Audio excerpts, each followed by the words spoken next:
Media మిత్రులందరికీ నమస్కారం. నిన్న రాష్ట్ర ముఖ్యమంత్రి రేవంత్ రెడ్డి గారు అసెంబ్లీలో చేసిన ప్రసంగం చూస్తే అబద్ధాలు ఆలవోకగా ఎలా మాట్లాడొచ్చో రేవంత్ రెడ్డిని చూసి నేర్చుకోవచ్చు. బయట బూతులు అబద్ధాలు మాట్లాడుతున్న రేవంత్ రెడ్డి గారు కనీసం అసెంబ్లీలోనైనా నిజాలు మాట్లాడతారనుకున్నాం. కానీ శాసనసభను అబద్ధాలకు వేదికగా నిన్న రేవంత్ రెడ్డి గారు మార్చారు. కేసీఆర్ గారు తెలంగాణ జాతిపితగా పేరు తెచ్చుకుంటే రేవంత్ రెడ్డి గారు బూతు పితగా పేరు తెచ్చుకున్నారు. బూతులు మాట్లాడింది బహుశా ఆయనకు బువ్వ లోపలికి పోదు కావచ్చు. నోరిప్పితే బూతులే. మేము డేటాను నమ్ముకుంటే ఆయన డర్టీని నమ్ముకున్నారు. మేము ఎప్పుడు మాట్లాడినా ఆధారాలతో మాట్లాడతాం, సాక్ష్యాలతో మాట్లాడతాం. కానీ బట్టగాల్చి మీదేసే రకం రేవంత్ రెడ్డి. ఇప్పుడు నిన్న మీరందరూ కూడా అసెంబ్లీలో నిన్న చూశారు. జగదీష్ రెడ్డి గారు అన్పార్లమెంటరీ భాష వాడకపోయినా ఏకపక్షంగా ఆయనను సభ నుంచి సస్పెండ్ చేసి బయటకు పంపారు. జగదీష్ రెడ్డి గారు ఏం మాట్లాడారు? మీ అని వాడారు తప్ప ఏకవచనం నీ అనే పదం ఆయన వాడనే లేదు.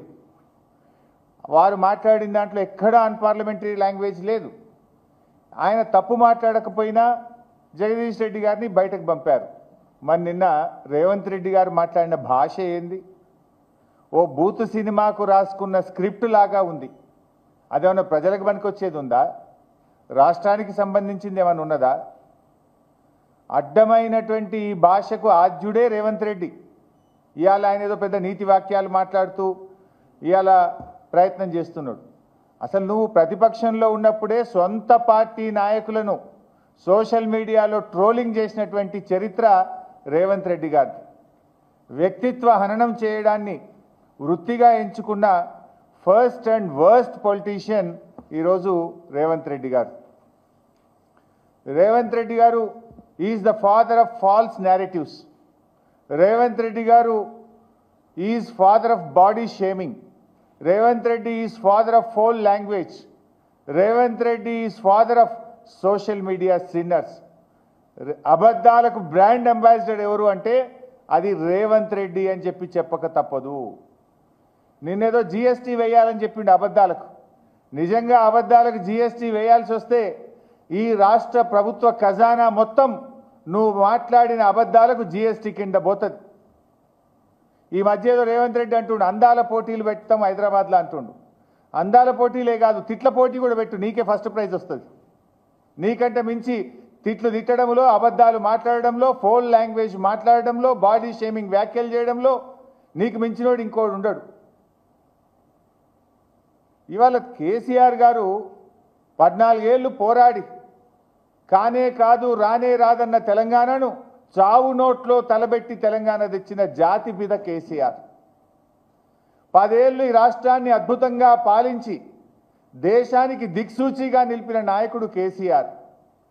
జిఎస్డిపి పెరుగుదలలో, పర్ క్యాపిటా పెరుగుదలలో, ఎస్ఓఆర్ స్వంత ఆదాయ వనరుల అభివృద్ధి పెరుగుదలలో,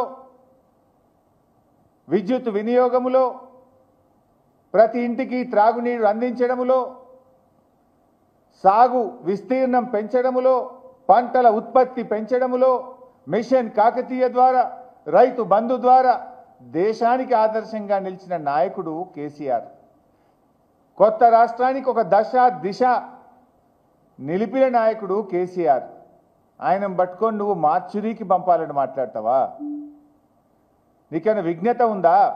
సంస్కారం ఉందా? గతంలో జానారెడ్డి గారు ప్రతిపక్ష నాయకుడిగా ఉంటే కేసీఆర్ గారు సభానాయకుడిగా, ముఖ్యమంత్రిగా ఎప్పుడు సభలో మాట్లాడినా పెద్దలు, గౌరవనీయులు, అనుభవజ్ఞులు జానారెడ్డి గారు అని ఎంతో వినయంగా, ఎంతో మర్యాదతో జానారెడ్డి గారి గురించి మాట్లాడేది. కానీ నువ్వు మాట్లాడుతున్న భాష ఏంటి? చావును కోరుకుంటావా? తెలంగాణ సాధించిన జాతిపిత కేసీఆర్ చావును కోరుకునే నీకు సంస్కారం ఉందా అని నేను అడుగుతా ఉన్నా. నువ్వు మాట్లాడే భాష వల్ల తెలంగాణ పరువు, ప్రతిష్ట, గౌరవం మంటగలిసిపోతా ఉంది. రాష్ట్రానికి నష్టం జరుగుతూ ఉంది. తెలంగాణ అంటే ఈ దేశంలో ఒక గౌరవం ఉంది, ఒక ప్రతిష్ట నిలిపిండు కేసీఆర్. నీ భాష వల్ల, నీ చర్యల వల్ల, నీ విధానాల వల్ల, నీ పిచ్చి తుగ్లక్ చర్యల వల్ల ఈ రాష్ట్రం యొక్క పరువు ప్రతిష్ట మంటగలిసేటువంటి పరిస్థితి ఏర్పడతా ఉంది. నిన్న మేము శాసనసభలో, శాసన మండలిలో కేసీఆర్ గారి పట్ల రేవంత్ రెడ్డి చేసిన అనుచిత వ్యాఖ్యలకు మేము వాకౌట్ చేసినాం. వాకౌట్ చేస్తే నిన్న మాట మార్చిండు. మీరు చూశారు అసెంబ్లీలో.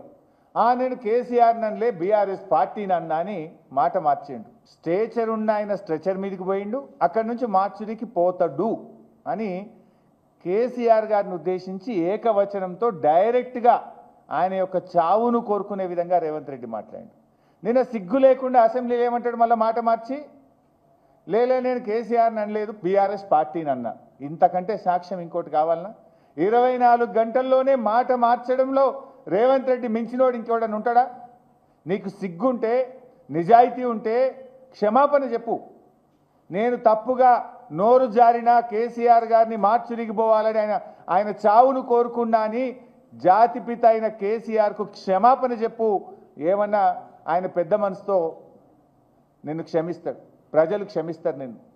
ఇలా కేసీఆర్ అంటే ఒక వ్యక్తి కాదు, తెలంగాణ రాష్ట్రాన్ని సాధించిన 4 కోట్ల ప్రజల కలలను నిజం చేసిన స్వాప్నికుడు. నువ్వు ఆయన పట్టుకొని ఆ రకమైన భాష మాట్లాడుతావు. నేనేమంటాడు, మళ్ళా మాట మార్చేసిండు. మాట మార్చి నేను అట్లా అన్నానా అని నిన్న మాట్లాడే ప్రయత్నం చేసిండు. అంటే అన్నా అంటాడు హరీష్ రావు రేవంత్ రెడ్డి అధికారిక కార్యక్రమాలలో తిడతాడు ఎందుకని. ఆయన ఇవాళ మాట్లాడుతుంటే చంద్రశేఖరరావు గారంట తెలంగాణ జాతిపిత అంట. మిత్రులారా, ఇట్లా మాట్లాడితే ఇంకా నేను ఏదో ఒకటి అనకపోతే ఎట్లయితుంది మీరు చెప్పురు. జాతిపిత గురించి మీకు తెలుసు కదా. ఆ జాతిపితకు మందు వాసన పడుతుందా? గుజరాతుల్నే బంధు పెట్టించిండు, అవునా? ఆ జాతిపిత గాంధీ ఆశ్రమాలలో ఉన్నాడు, నిరాడంబరంగా ఉన్నాడు. మరి ఈ జాతిపిత వాసన లేకుండా నిద్ర లేస్తాడా? ఆ జాతిపిత ఎక్కడా? ఈ జాతిపిత ఎక్కడా? ఆ జాతిపిత ఎక్కడో చిన్న చిన్న దళిత వాడల్లో జీవితం గడిపితే 100 ఎకరాల ఫామ్ హౌజుల్లో ఈ జాతిపిత గారు ఉన్నారు. ఈయన జాతిపిత ఎట్లయితాడని నేను అడుగుతున్నా. అసలు పోల్చుకోవడానికన్నా పొంతన ఉండాలి కదా. పులిని చూసి నక్క వాతలు పెట్టుకుంటే వాతలతోని నక్క పులి అయిపోతుందా? జాతిపిత అంటే ఎవరు? కొండా లక్ష్మణ్ బాబూజీ జాతిపిత. జాతిపిత అంటే ఎవరు? ప్రొఫెసర్ జయశంకర్ జాతిపిత.